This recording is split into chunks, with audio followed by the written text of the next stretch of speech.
characters in Succession speak in riddles. No, it's like I've got anti-fragile. They're trying to body snatch him. We can't navigate by dad maps. Big day on the old salami line, huh? Powerful figures are shown jousting with confusing metaphors, assistants are tasked with decoding their boss's demands, and we're left stumbling along with them. I can accommodate anything. But why does everyone talk so weird? Well, first we've got to talk about Elon Musk. Is he trying to boost his price? Is he just rocking the boat or trying to blow up the deal? On January 25th, 2021, Musk tweeted that he kinda loves Etsy, and the company reached a new record high. 500. Could that be 1,000? On May the 1st, 2020, he tweeted Tesla stock price is too high, wiping $13 billion from the company's market valuation. It's a Holocaust joke. Look who From it's our from. acquirer. And then in 2021, he tweeted this, which is to say there's a lot of Elon Musk energy in Succession, particularly through his tech bro doppelganger Lucas Matson, who exudes the same obscure, calculated, and usually nonchalant way of communicating. You need anything? What can I get you? Privacy pussy pasta. The world seems like a big joke to them, their own personal plaything, they act erratically, but because their cryptic minds, words, and tweets are so influential on global markets, it doesn't matter what they're saying, it just matters. And the look on my face is commercially sensitive. And this applies to the Roys in Succession too. Someone says something vague, the other characters have to interpret it, and sometimes a rocket explodes in another country. It's this disconnect between influence, outcome, and the character's words that reflects the cruel satire of Succession. To the Roys in the upper echelon of the 1%, affection is equated to capital, love is equated to wealth, and so they often bury their true meaning beneath a mountain of euphemisms and vague conversational gymnastics. But still, why are they doing this? Don't talk about things you don't understand. I've never worked in finance, so I can't pretend to relate to the copious corporate psychobabble. We gotta let her know that we can see upside, but she's gotta help us prove it out. But I am a human who needs money to live, so I can recognize the pervasive financial subtext throughout. Look, here's the thing about being rich. There's a lot of chat about money in this show. Of course, the deals and financial maneuvering in Succession lend itself to this financial jargon. With a bid of $10 billion. But it's not just the deals. Instead, every conversation is littered with discussions about the market. Every emotional moment boiled down to a financial metaphor. For instance, when Greg reveals a secret to Tom, he describes it as A valuable piece of capital. when Kendall says he might burn Greg in season 3, it's described as a Margin call. And just how bad will the burning be? they crown a new president. That's okay, because He's a guy we can do business with. when Shiv and Tom are working out their relationship, Tom states, It's good to know we don't have an unbalanced love portfolio. and even planning a baby feels transactional. I just think it's smart to bag some embryos. These unemotional exchanges and the fact that every person and element is reduced to a commodity speak to both the world the kids live in, but also their distant relationships with both parents. As Shiv stated in her eulogy speech, they don't really have any memories of Logan when they were small.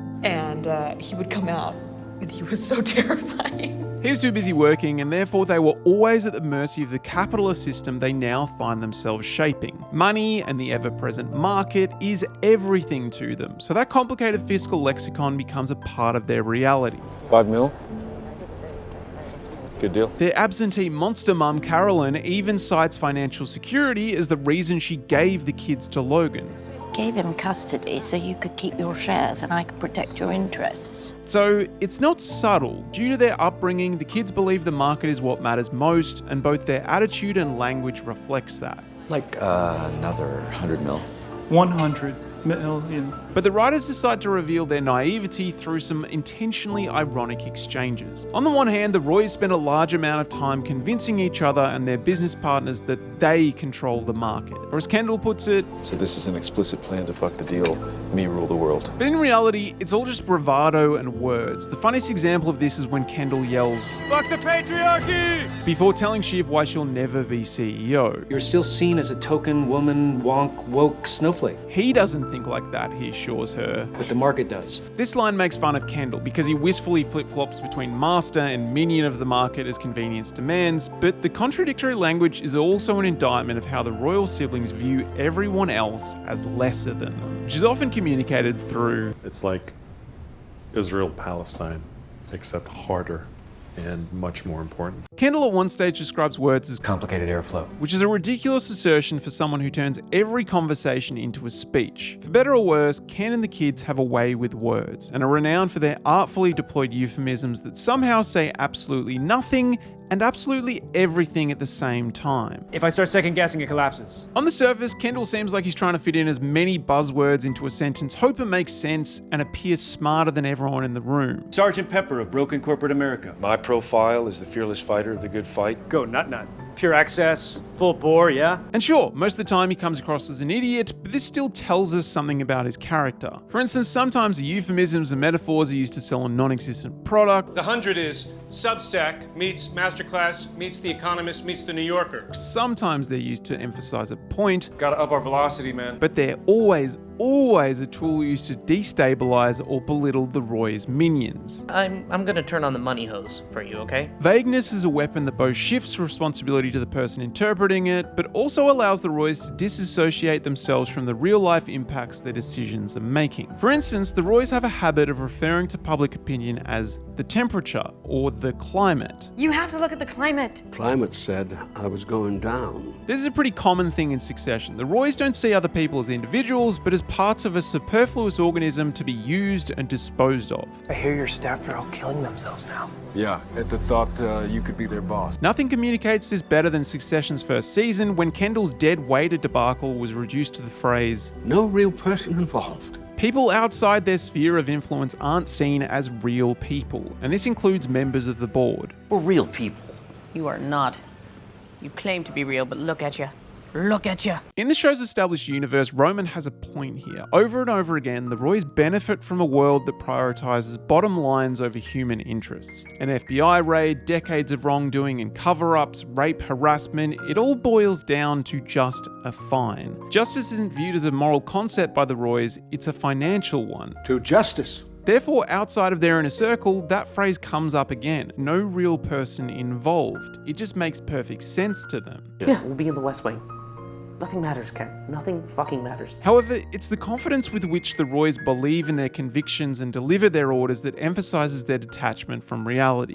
Dude, it's enough to make you lose your faith in capitalism. Like, Right. you could say anything. While Kendall is off commanding his minions, Here's the rule, okay? No one can say no. cousin Greg speaks in uncertain stutters and bumbles. Strong. Wow. Nice and strong. Strong one. Strong for a man. Over the seasons, Greg slowly adapts to the world and better mimics his affluent family, You're mean. You're a mean old man. You're a mean old bastard. but his speech patterns reveal him as a fraud. No, it's fixable with a few years. But no, sorry, on TV. This is on TV. He's an upstart, a disruptor, while the rest of the family prays at the altar of the status quo. And while this might sound like a strange claim, seeing as Ken is constantly bragging that he's a revolutionary forward thinker, I've been a little busy revolutionizing tech financing. his words and actions reveal otherwise. It isn't the Roy's revolutionary ideas or connections that lead to salvation or opportunity, it's the market. Money and corporations and law and order find a way of preventing their biggest ambitions, but also their biggest failures, and therefore their lexicon evolves to reflect this. And then tries to justify it with half-assed appeals to the rigors of the fucking market. For that reason, this stunted communication shouldn't be so flippantly regarded as weird like I did in the title, or an impression of what a weird rich family might say. Instead, it's a bunch of brilliantly intentional linguistic decisions that lead to some of the show's funniest lines. Seriously, any help, any advice, just, don't fucking bother, okay? But also adds a layer of melancholy to the show. Their pre-programmed market speak means the siblings can't connect with anyone on a human level, ostracizes them from the rest of society, and ironically leads to the backstabbing and betrayals. I love you. I love you, but I cannot fucking stomach you. And this is what makes the writing in Succession so wickedly brilliant. Just through these speech patterns, we learn about the irony, the parodies of real life, but we also learn that words are power. Logan understands that. Smart people know what they are. While the kids were always trying to say too much. Life's not nice on horseback. It's a number on a piece of paper. It's a fight for a knife in the mud.